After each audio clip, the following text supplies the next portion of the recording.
आदरणीय सभापति जी,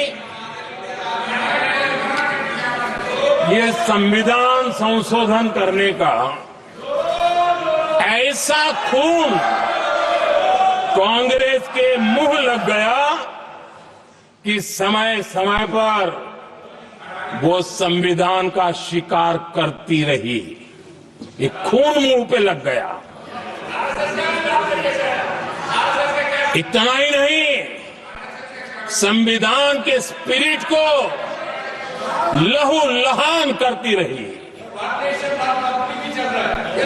आदरणीय सभापति जी, करीब 6 दशक में 75 बार संविधान बदला गया। आदरणीय सभापति जी, जो बीज देश के पहले प्रधानमंत्री जी ने बोया था, उस बीज को खाद पानी देने का काम एक और प्रधानमंत्री ने किया। उनका नाम था श्रीमती इंदिरा गांधी।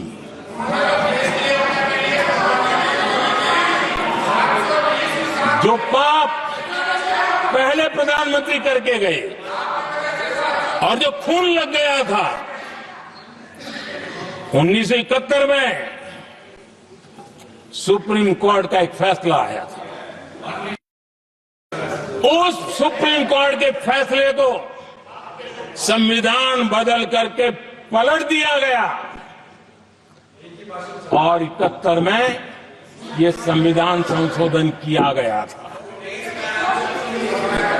और क्या था, उन्होंने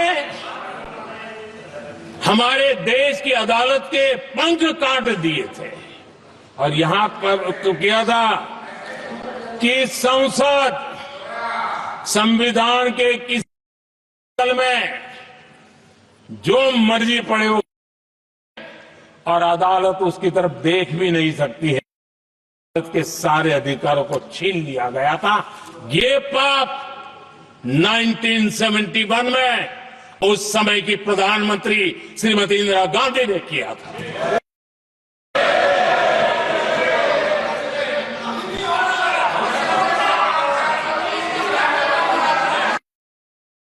इस परिवर्तन ने इंदिरा जी की सरकार को मौलिक अधिकारों को छीनने का और न्यायपालिका पर नियंत्रण करने का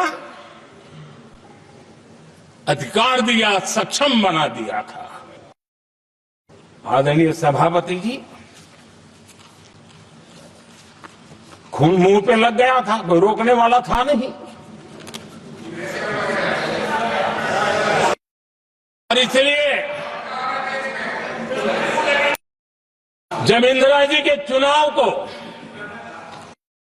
नीति के कारण, असंवैधानिक तरीके से चुनाव लड़ने के कारण अदालत ने उनके चुनाव को खारिज कर दिया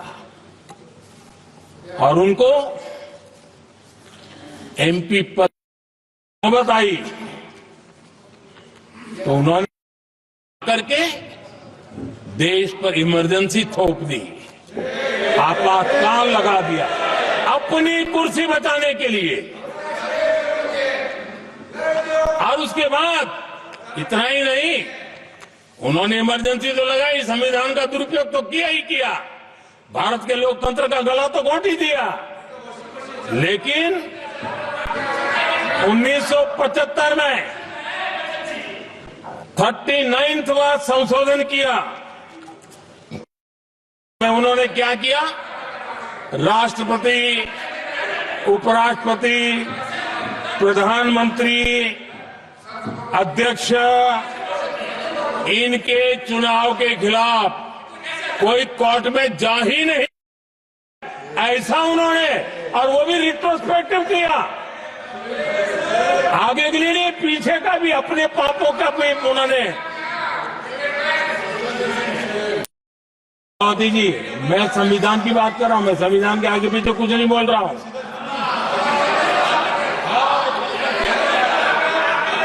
आदरणीय सभापति जी,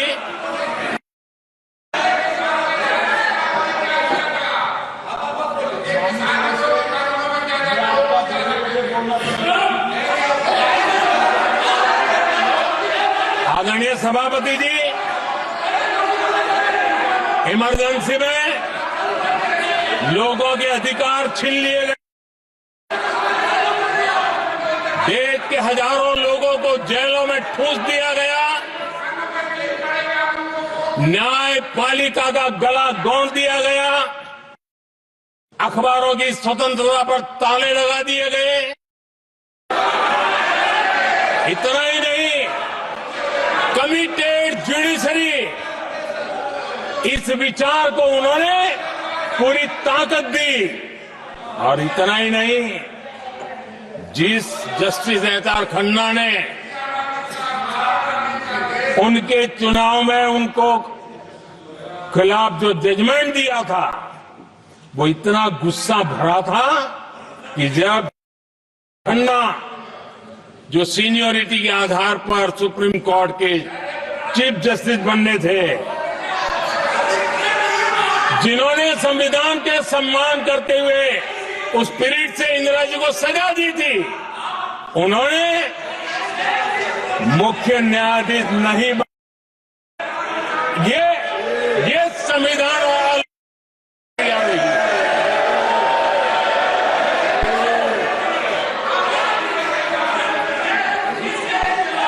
आदरणीय सभापति जी, यहां भी ऐसे कई दल बैठे हैं जिनके मुखिया भी सारे जेल में हुआ करते थे। ये इनकी मजबूरी है कि वहां जाके बैठे हैं, उनको भी जेलों में ठूस दिया गया था। आदरणीय सभापति जी, देश पर जुल्म तांडव चल रहा था, निर्दोष लोगों को जेलों में ठूस दिया जाता था, लाठियां बरताई जाती थी, कई लोग जेलों में मौत के शरण हो गए थे, और एक निर्दयी सरकार संविधान को चूर चूर करती रही थी। आदरणीय सभापति जी, ये परंपरा यहां नहीं रुकी। जो परंपरा नेहरू जिसको दूसरे प्रधानमंत्री जी इंदिरा जी ने आगे बढ़ाया, क्योंकि खून मुंह पे लग गया था, और इसलिए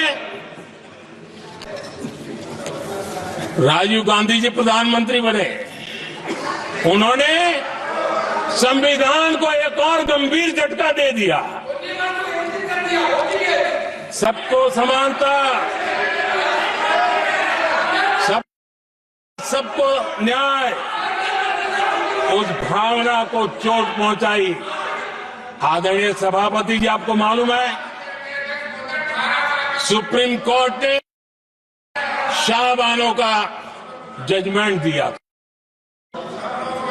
एक भारत की महिला को न्याय देने का काम संविधान की मर्यादा और स्पिरिट के आधार पर देश की सुप्रीम कोर्ट ने दिया। एक वृद्ध महिला को उसका हक मिला था सुप्रीम कोर्ट से, लेकिन उस समय के प्रधानमंत्री राजीव गांधी ने शाहबानो की को सुप्रीम कोर्ट की उस भावना को नकार दिया, और उन्होंने वोट बैंक की राजनीति के खातिर संविधान की भावना को बलि चढ़ा दिया और कट्टरपंथियों के सामने सर झुकाने का काम कर दिया। उन्होंने न्याय के लिए वृद्ध महिला को साथ देने के बजाय उन्होंने कट्टरपंथियों का साथ दिया। संसद में कानून बना करके सुप्रीम कोर्ट के निर्णय को फिर एक बार पलट दिया गया। आदरणीय सभापति जी, बात वहां से नहीं अटकी है।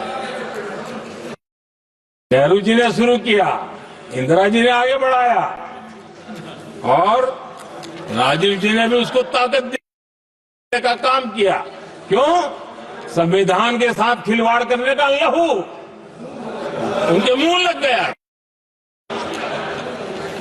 आदरणीय सभापति जी, अगली पीढ़ी भी इसी खिलवाड़ में जुड़ी पड़ी है।